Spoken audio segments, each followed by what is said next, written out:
En 2026, deux dispositifs fiscaux que vous connaissez bien, le crédit d'impôt recherche et le crédit d'impôt innovation, ont évolué de façon significative.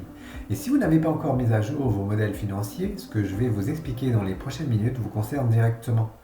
Le crédit d'impôt recherche et le crédit d'impôt innovation ne sont pas de simples cases fiscales à cocher.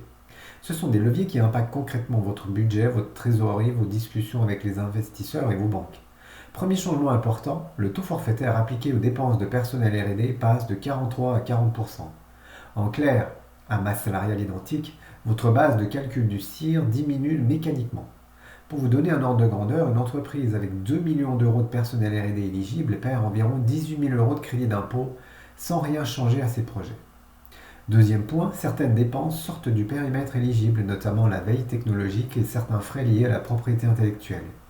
Si vous aviez intégré ces coûts dans votre projet, il faut les repositionner.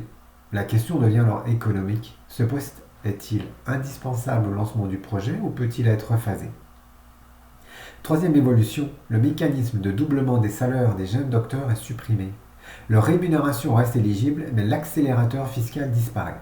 Le recrutement d'un docteur doit désormais se justifier par son apport opérationnel et non plus par son avantage fiscal. Du côté du crédit d'impôt innovation, la nouvelle est simple. Le taux baisse de 30 à 20%. Le C2I est prolongé jusqu'en 2027, ça c'est une bonne nouvelle, mais son effet de levier s'est considérablement réduit. Concrètement, un projet prototype de 400 000 euros qui générait 120 000 euros de crédit d'impôt innovation n'en génère plus que 80 000.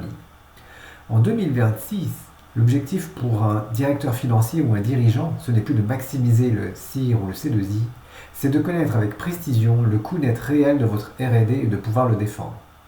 L'article complet est disponible sur le site de Myriad Consulting avec des exemples chiffrés et les références réglementaires.